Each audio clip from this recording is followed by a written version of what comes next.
I have a theory about Deltarune, and if I'm right, Ralsei is the key to understanding everything. Okay, maybe not everything, but at least a major part of what's coming in Chapter 5 and beyond. I've been watching theory videos online since Chapter 3 and 4 dropped, lingering in the dark, darker than dark, gathering clues, waiting for the right opportunity to throw my theory hat into the ring. And I believe I have a bombshell. But in true Deltarune fashion, it's going to raise a lot more questions than it answers, because if I'm right, it's the key to understanding and unraveling so much of the foreshadowing leading us to the end of this story. In Chapter 3, Ralsei reveals that Darkners are actually just objects from the light world. How Lancer, Queen, and many of the standard enemies, for example, are just a laptop and playing cards. But we never learn what light world object Ralsei actually is himself. We know he's the Prince of the Dark World, that he knows the prophecy by heart, and unlike every other Darkner, he doesn't turn to stone in other Dark Worlds. And he isn't tied to any obvious item or person. Or is he? What if the answer has been staring us in the face this whole time? What item do we know that Chris is always carrying with them? That's right. I believe that Ralsei is the soul itself. Ralsei is the heart separated from the cage. Okay, look, hear me out. Ralsei literally has a heart-shaped hole in his chest. And I know what you're thinking. It's a spade. But look closely. Take a good, hard look at his sprite, the plushies, and the artwork, and tell me that's not a heart-shaped hole. And we know that Toby Fox does nothing by accident. This isn't a random design choice. It's a deliberate visual metaphor that Ralsei is incomplete, a puppet missing its core. In Chapter 4, when Chris is separated from the heart, they get a phone call in the kitchen saying that they can't enter the Dark Worlds without it. They can't enter a Dark World without the heart and soul. And that's when it first clicked for me. Chris only opens dark fountains without the heart, but they can only close them with it.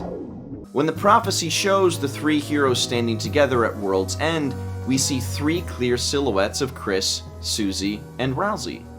But when Chris and Susie actually close the dark fountains at the end of each chapter, Ralsei's always nowhere to be seen, unless you notice that the heart acts as a stand-in for the third hero. The soul itself stands in for Ralsei, the missing third hero. And this connection between Ralsei and the heart keeps popping up across the 4 chapters. We see this again in the Titan fight at the end of Chapter 4. Susie leaps with Chris, dunking on the Titan, and we see Chris and Susie together with the heart. And let's roll that clip back for a second. Even as they plunge into the darkness of the Titan, Ralsei appears to be completely frozen while Gerson is still moving in his idle animation. Maybe this means nothing, but if you watch closely, you'll notice that there's 3 distinct cloud trails that follow. One for Susie, one for Chris, and a third small puff trail for the heart, following them. We see the heart rejoin them, completing our trio of heroes once again as they banish and spare the Titan. But why would the heart need to follow them? Unless it was just previously being used to puppet Ralsei only moments before. What if the heart is the real Ralsei? This connection between Ralsei and the heart keeps popping up. We see Susie, Chris, and Ralsei as the trio, and we see Chris, Susie, and the heart as a trio. And at the same time, we've been seeing Ralsei parallel to puppets, dummies, and perhaps even vessels. In the beginning of Chapter 1, Ralsei is immediately mirrored to the dummies in the tutorial, even acknowledging if you hug the dummy. And after completing the Spamton Neo fight, Spamton tells us that we might even be strong enough to cut our own strings, just like Pinocchio. And after we leave the room, Susie comments that it was bizarre, asking the group what Spamton meant by that, and Ralsei, very quickly and very dismissively, says he doesn't think it means anything. And then, in a very bizarre manner, subtly moves outside of the bounds in order to continue pushing the fun gang along. Ralsei clearly knows something here. He's hiding something, and he doesn't want Chris or Susie to find out. It's also worth noting that if you slay Spamton Neo instead of sparing him, you receive the Puppet Scarf item, which can only be equipped by Ralsei. The Puppet Scarf. The scarf for the puppet, from the puppet. So Ralsei is a puppet, perhaps even a temporary vessel for the heart. And when Ralsei gets downed, there's literally nothing left of him. It's just a pile of clothing on the floor. And so I believe that underneath it all, Ralsei's true item is the heart. And so maybe we've actually misunderstood the prophecy. We always assume that Chris is the cage, and that Ralsei is the Prince of Darkness. But what if we actually have it backwards? What if Ralsei is the cage, with human parts, because he holds the human heart?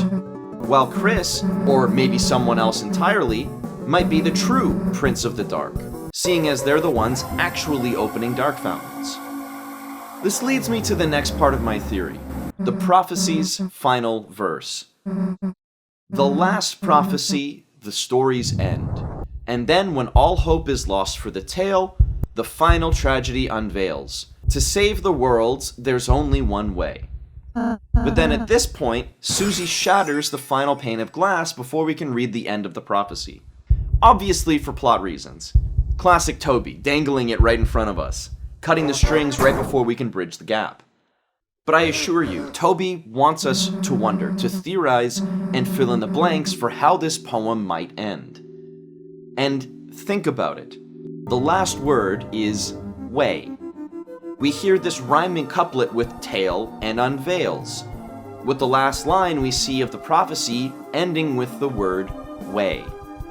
And what rhymes with way? A word that's been recurring constantly over and over again throughout Deltarune, especially in chapters 3 and 4. I believe that word, that name, is holiday. And if I may be so bold, I think I have a rough idea of what the final piece of the prophecy might actually say. The missing line will read, "The girl will die, winter holiday." And at first, everyone assumes the girl here is Susie. Heck, Susie will read this and assume it means her too, which explains why she shatters the glass, and why she insists that Chris and Ralsei would never let that happen. And maybe you see where I'm going here, but the girl could just as easily mean Des, December holiday, or even Noelle holiday, since Noelle is French for Christmas, the winter holidays. There are so many different interpretations to a phrasing like this, and none of them are particularly comforting. But it's completely reasonable that the prophecy might end this way. Perhaps we'll find out it's even true. Though, I believe Noelle is going to be the true winter holiday in the prophecy. That she will be the true angel fated to fall. That Noelle holiday will die. Perhaps even on Christmas Day. And Toby has been building to this from the start. There are so many allusions to Noelle being an angel, the angel of Deltarune. The very first time we see her in the Dark World in Chapter 2, she is literally depicted as an angel. It's as subtle as a sledgehammer. Don't believe me? Later, we catch up with the Queen, and she literally has Noelle strung up in the same pose as Christ up upon the cross. And it's also worth noting that in the Weird Route, we see this same pseudo-crucifix, the hand, laid empty. You could not possibly have a more blatant parallel to a Christ-like figure. Her fate is all but sealed. And the Sword Route and the Weird Route already give us a preview of how this all will end. The fate of the world will be frozen over in the angels' heaven. And the greatest clues we have for this are the Ice Key, the Ice Palace, and even the Snowgrave itself. During the Sword Route, Chris uses the Ice Key, and in fact, uses Noelle to progress. It even says that she was all used up, Noelle. And at the end, it also says that you were all used up, Chris. Which mirrors our actions in the Weird Route, the same sin retold. As we, the player, the heart, use Chris to use Noelle in order to carve our way through this forbidden path, all to get the shelter key. This isn't just an alternate route, it's foreshadowing for the ending, at least a possible ending. Remember the passcode for the shelter, 1225, 1225. That's literally Christmas, December 25th, the December holiday, the winter holiday, Noelle. There's going to be a massive blizzard or an avalanche, but there's going to be a snowy grave on Christmas morning that completely buries hometown. A white Christmas, but not the kind that anyone would wish for. This is the angel's heaven, completely frozen over. But there's also a deeper meta layer here. In Chris's room in the Dark World, we can see that the symbol for Susie is the Rude Buster, which matches the part of the prophecy where it says, "And last was the girl, at last was the girl." While the symbol for Chris is the Deltarune, but now shown with the appropriate colors: purple for Susie, green for Ralsei, and blue for Chris. And above them is the angel.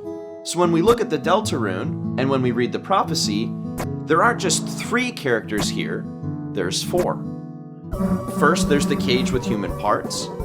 Second, there's the girl with hope crossed on her heart.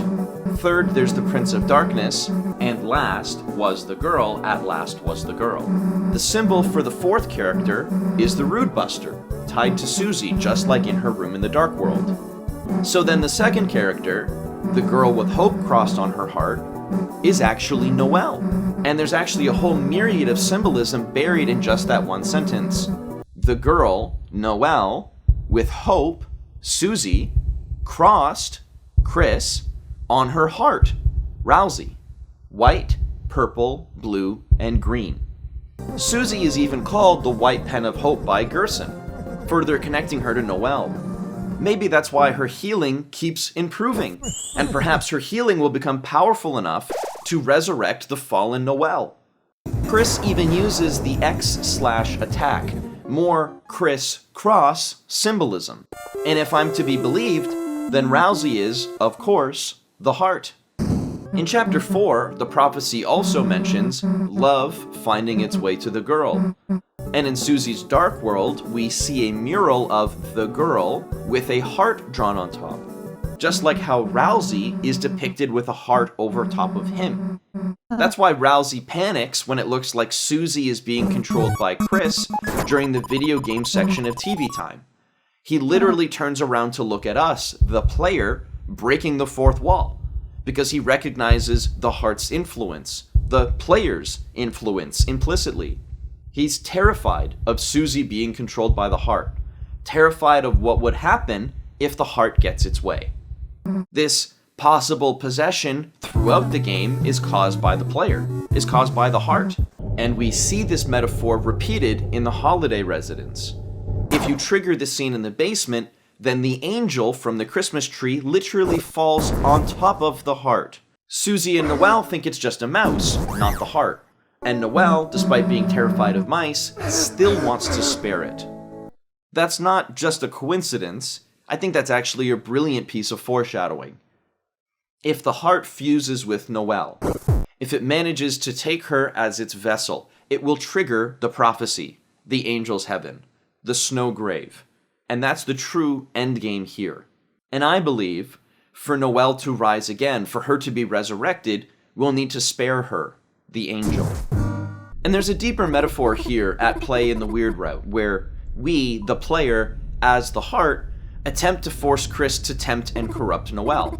In this sense, Chris becomes a mirror to Noelle, the devil to her angel. Just as the devil tempted Christ in the wilderness, and the snake tempted Eve with the apple in the garden. Symbolically, this is why Chris was dressed with devil horns as a child. It's why Tenna, and even Susie, say that Chris smells like apples. The Weird Route stands as this alternate path, the what if of all what if scenarios. What happens if we corrupt the innocent soul meant to save us? What happens to the sacrificial lamb if she isn't pure or fit for slaughter? With this backwards logic, can we truly save her from being the sacrifice the prophecy demands? We see this quite literally with the thorn ring, a crown of thorns to mark our undeserving angel.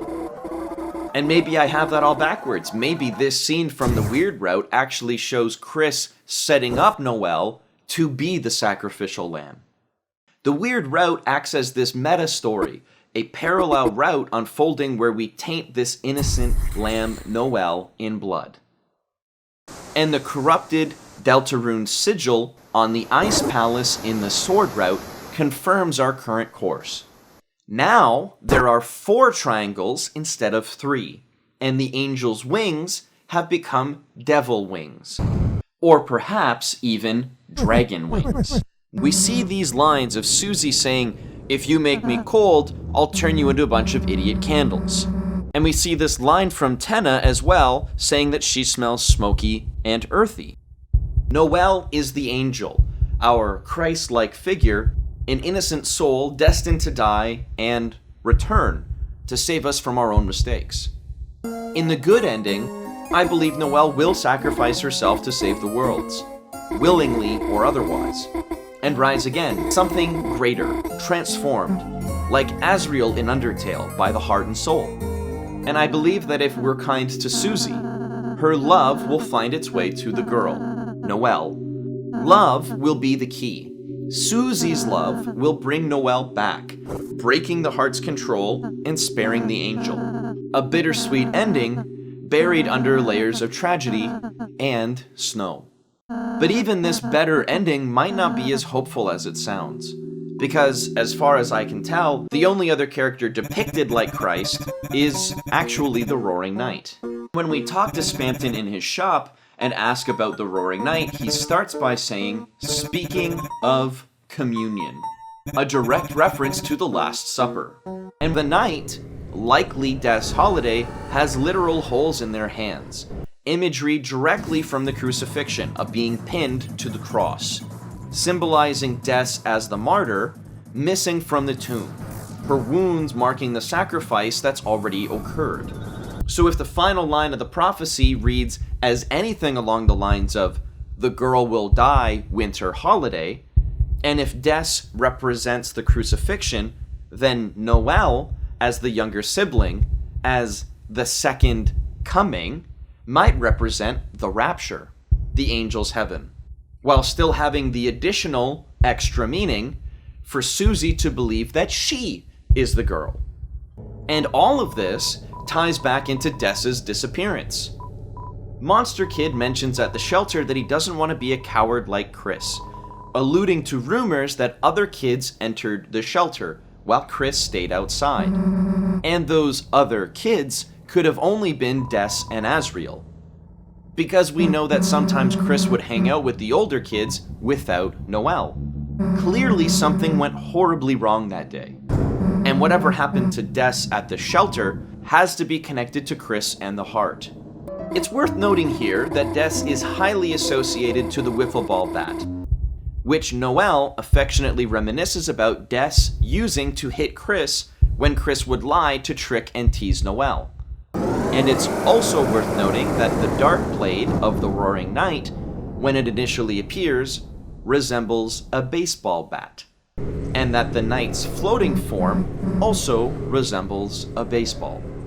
It would not surprise me if Des, Asriel, and Chris were playing baseball one day in the woods.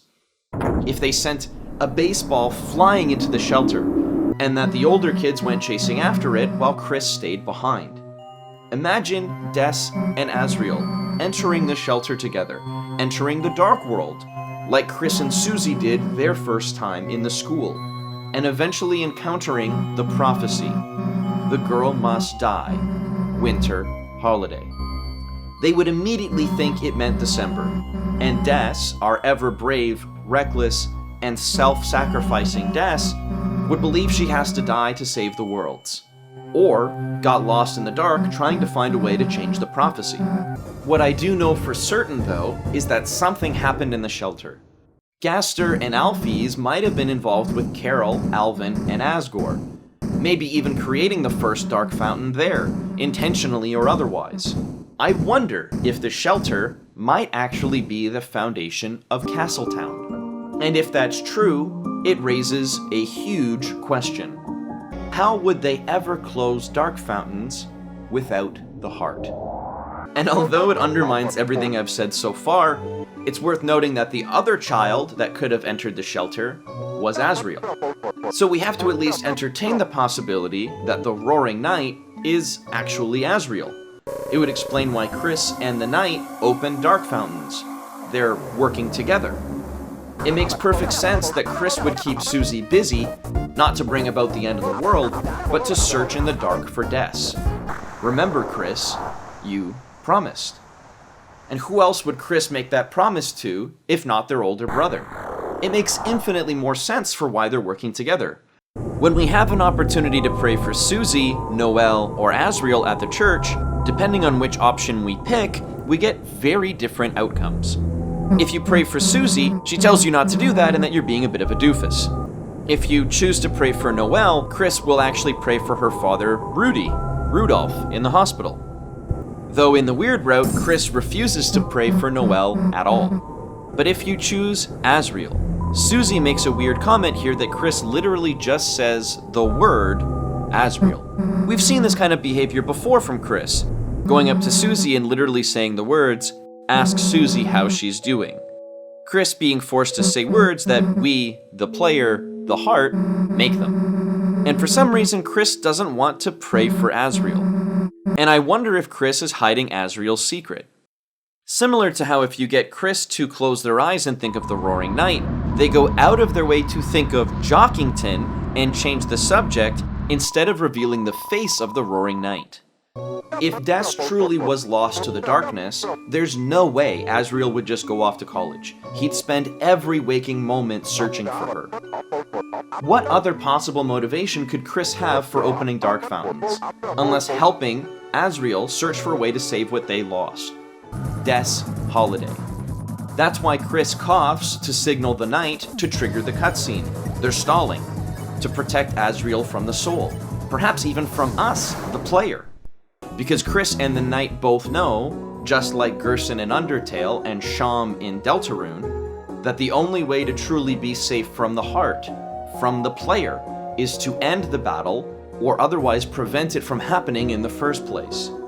So Chris signals the Knight to stop, and it certainly explains why Chris would slash their friends without hesitation. So everything can continue as planned, as the prophecy foretold. Toriel's nightmare suddenly now makes sense. Why else would Toriel have a nightmare if Chris defeats the Knight? Unless the Knight is secretly Asriel.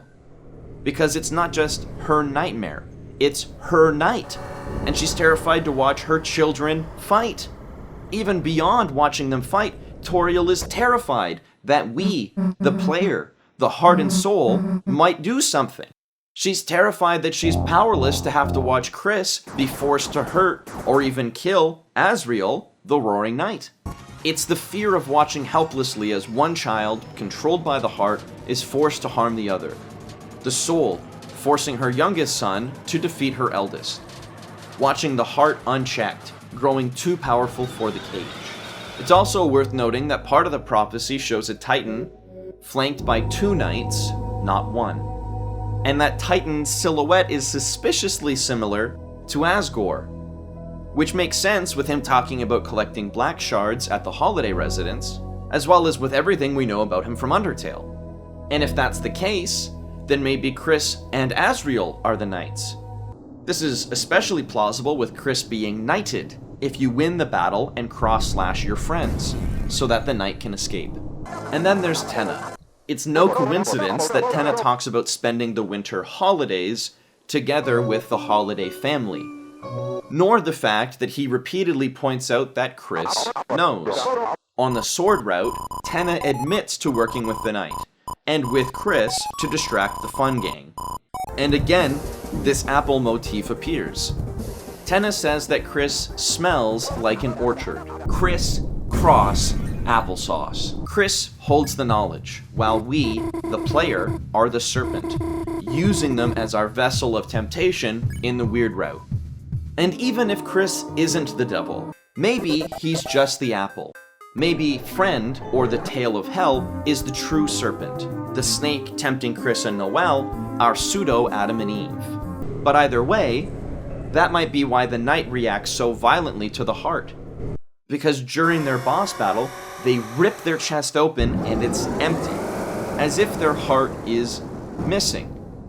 The empty chest, the missing heart, it all fits. If Chris is the cage that holds the heart, then it tracks that it's not their own, which explains why Chris is able to remove it in the first place. Maybe that's why Ralsei exists at all. If Ralsei is the heart-given form in the dark world, then he connects Chris, Azriel, and Des through the shelter. Ralsei is the heart-given form. Although technically, it might be more accurate to say that Ralsei's light world object is the heart, while Ralsei himself acts more like the Ark of the Covenant. In the rhythm game from Chapter 3, we see the following lyrics. Come follow me into the dark, with your heart as the ark, which shall shine you the way, because I'm with you in the dark. With your heart as my mark, which shall guide you the way, through the waves. Which is a reference to the Ark of the Covenant, an object in the Bible that represents God's presence amongst us, an object that houses the light, an object that stops the river's flow. So powerful that you cannot touch it directly, or else you will die. Which is also represented in the lyrics from the beginning of the song. The original lyrics are, when the demon heart is crying and the blood is gushing bright. And I believe this refers to our ever-approaching second crucifixion, when the girl, either Noelle or Susie, dies. And the demon heart, perhaps Chris, is crying. We also notice here that Ralsei deliberately changes the lyrics to, when the happy heart is smiling and the sun is shining bright. Ralsei knows that the girl must die winter holiday, or whatever this missing panel of the prophecy is. And so he's trying to guard us from knowing the truth of how this prophecy will end.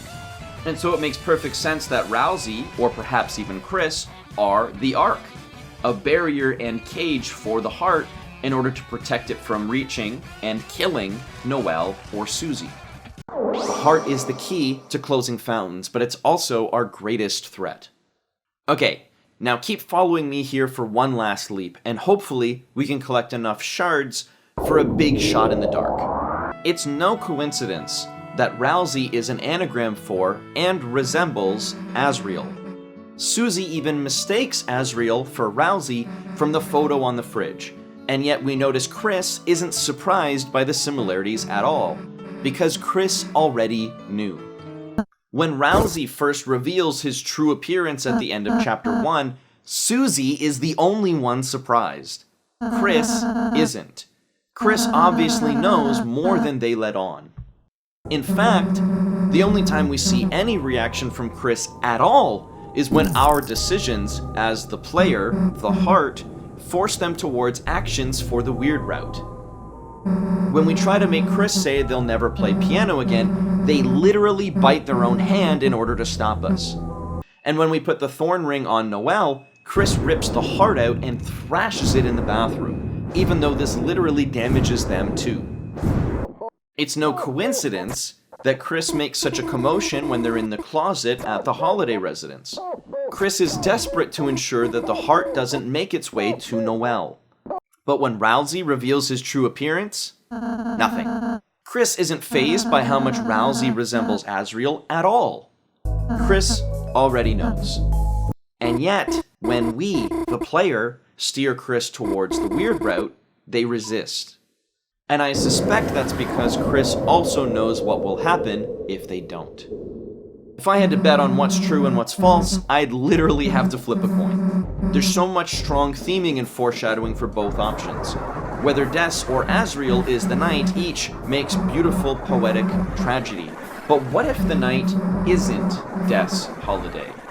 Or Azriel Dreamer? What if the roaring night is an amalgate?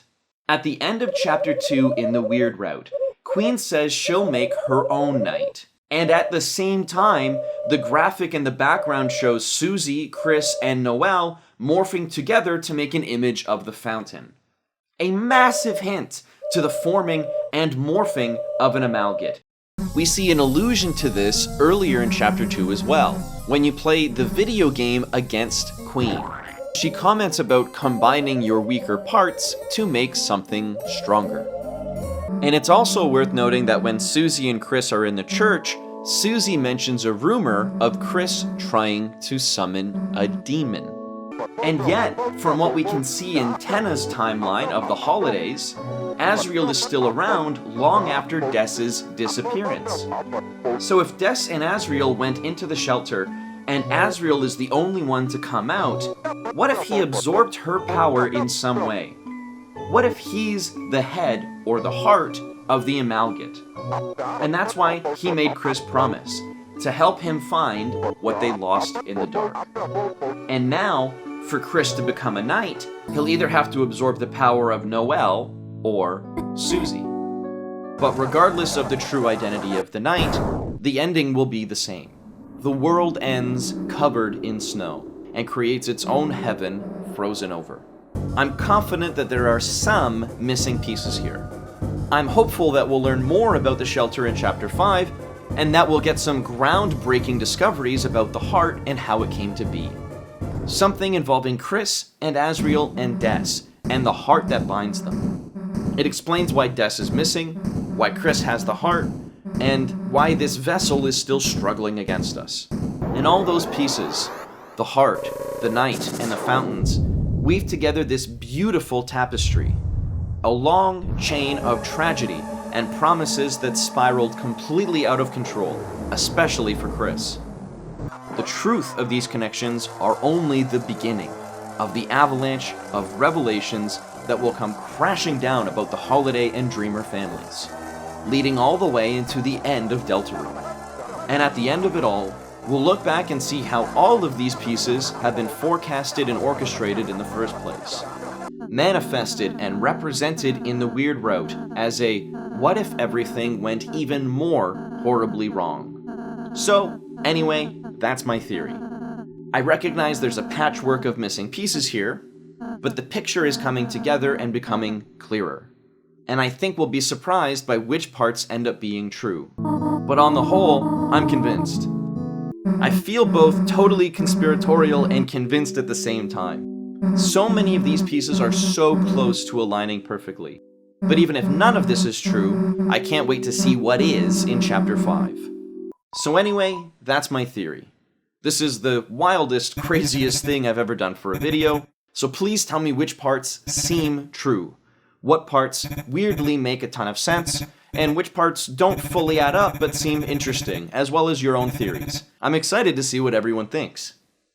Thank you so much for watching, and that's all for today. Cheers.